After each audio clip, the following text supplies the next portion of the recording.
రాజకీయ విశ్లేషకులు. Good evening అండి సింగళూరు గారు. వెరీ గుడ్ ఈవినింగ్ బ్రహ్మనాయుడు గారు. స్థానిక సంస్థల సమరానికి సిద్ధమవుతున్న ఏపీలోని రాజకీయ పార్టీలు, ఇటు కూటమి అటు వైఎస్ఆర్సీపీ. ఈరోజు ప్రత్యేకంగా జనసేన అయితే 14 మందితో కూడినటువంటి ఒక లోకల్ బాడీ ఎలక్షన్ కమిటీని కూడా జనసేన పార్టీకి సంబంధించి వారు కమిటీని కూడా రిలీజ్ చేయడం జరిగింది. అందులో ఎమ్మెల్యేలు, ఒక మంత్రి, ఒక ఎంపీ, కార్పొరేషన్ చైర్మన్లు, అంటే సీరియస్గా వారు కూడా స్థానిక సంస్థల మీద ఫోకస్ పెట్టారు. బీజేపీ కూడా బలంగా పోటీ చేయాలని ముందుకెళ్తుంది. తెలుగుదేశం ఆల్రెడీ గ్రౌండ్లో ఎస్టాబ్లిష్ అయిన పార్టీ కాబట్టి సో కొత్తగా చెప్పాల్సిన అవసరం లేదు. వైఎస్ఆర్సీపీ శ్రేణులు కూడా ఆ పార్టీ అధినేత పిలుపునిచ్చారు. ప్రజలు తీవ్రమైన వ్యతిరేకతతో ఉన్నారు కూటమి మీద.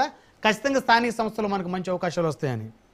సో ఎవరు నిలవగలుగుతారు, ఎవరు గెలవగలుగుతారు సార్? Very good evening Brahmanayudu garu. మీకు ప్యానల్లో ఉన్నటువంటి సోదరులకి, అలాగే రాజ్ న్యూస్ వీక్షకులకు కూడా వెరీ గుడ్ ఈవినింగ్. చాలా మంచి డిస్కషన్ అండి. చాలా ఆహ్వానించదగ్గ పరిణామం ఆంధ్రప్రదేశ్ రాష్ట్రంలో మనం చూడబోతున్నాం. ముఖ్యంగా చెప్పాలంటే సుమారుగా 2 సంవత్సరాలు దాటి 2.5 సంవత్సరాల పరిపాలన వైపు వెళ్తున్నటువంటి కూటమి ప్రభుత్వానికి, ఆ కూటమి ప్రభుత్వం యొక్క పరిపాలనకి ఒక రెఫరెండంగా తీసుకోవాల్సినటువంటి ఒక సిచ్యువేషన్ ఇది. స్థానిక సంస్థల ఎలక్షన్స్ ఎప్పుడూ కూడా ప్రభుత్వానికి ఫేవర్గా ఉంటాయి. అంటే ఎక్కడ ఏ ప్రభుత్వం ఉంటే ఆ ప్రభుత్వానికి కొంత అడ్వాంటేజ్ ఉన్నమాట వాస్తవం.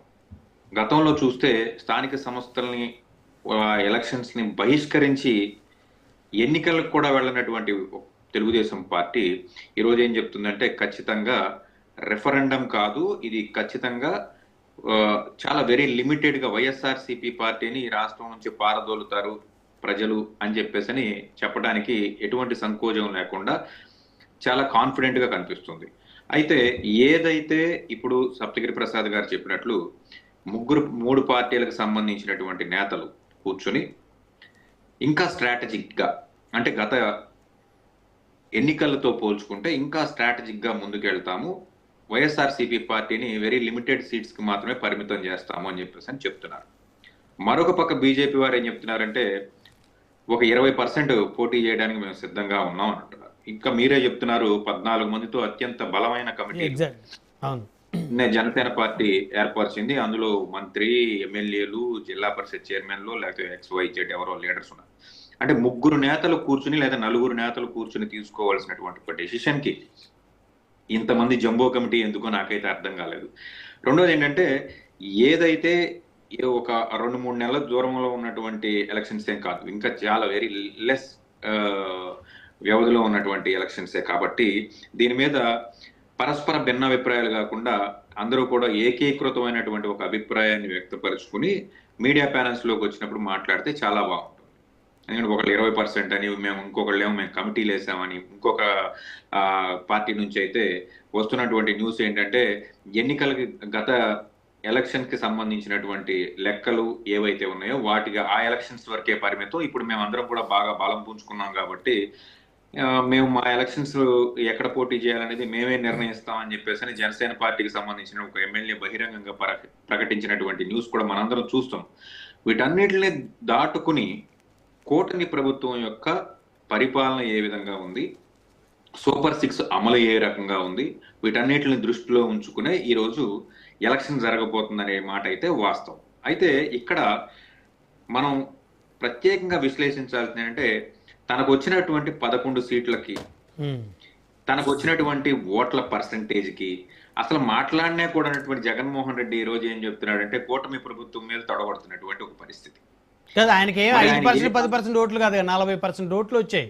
స్థానిక సంస్థలే కదా, ఎందుకు మాట్లాడకూడదు కదా? ఇప్పుడు కూటమి నాయకులు ఒప్పుకునేటువంటి పరిస్థితి కాదు కదా. 40% ఓట్లు వచ్చినటువంటి బలమైన నాయకుడు అని చెప్పి కూటమి నాయకులు ఎవరు చెప్పట్లేదు. After all MLA, is an after all MLA, not even X-CM అని కూడా ఎవరు కూడా సంబోధించడానికి ఇష్టపడలేదు కొంతమంది, సంబోధించడానికి ఇష్టపడినటువంటి ఒక కార్యక్రమంలో చంద్రబాబు నాయుడు గారి లాగా ఈయన కూడా ఎలక్షన్లు బహిష్కరిస్తున్నాం అని చెప్పేసి చెప్తాడేమో అని చెప్పేసి నాలాంటి వాళ్ళందరం కూడా ఎక్స్పెక్ట్ చేసాం. కాకపోతే ఈయన ఏంటంటే దానికి విరుద్ధంగా ఎక్కడైనా ఏకగ్రీవం అయితే అక్కడ ఉన్నటువంటి నియోజక ఇన్ఛార్జి ఇక ఎమ్మెల్యే పదవి మీద ఆశలు వదులుకోవాల్సినటువంటి పరిస్థితి, ఎమ్మెల్యే సీటుని వేరే వాళ్ళకి మార్పిస్తాను, ఖచ్చితంగా ప్రతి నియోజకవర్గంలో ప్రతి సెగ్మెంట్ లో కూడా ఖచ్చితంగా నామినేషన్ పడి తీరాల్సిందే. సరే గెలుపు ఓటములు అది పక్కన పెడదాం, అది నాయకుల యొక్క కాన్ఫిడెన్స్ ని బట్టి ఆధారపడి ఉంటుంది. ఇక్కడ ప్రతి నియోజకవర్గంలో నామినేషన్ అయితే పడాలి, ప్రతి సెగ్మెంట్ లో నామినేషన్ పడాలి, ఎన్నిక జరిగే ప్రతి చోట కూడా వైఎస్ఆర్సీపీ పోటీలో ఉండాలని చెప్పేసి చాలా కాన్ఫిడెంట్ గా చెప్తున్నటువంటి ఒక విషయం.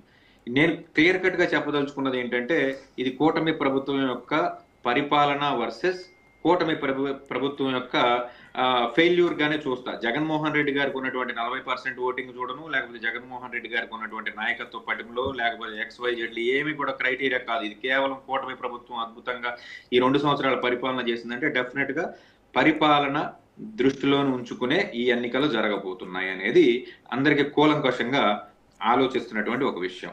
Okay, right. 1 బాయ్ అండి, ఎస్ బ్రహ్మన్. కంక్లూజన్ తీసుకుందాం. 1 బాయ్. మధుసూదన్ రెడ్డి గారు.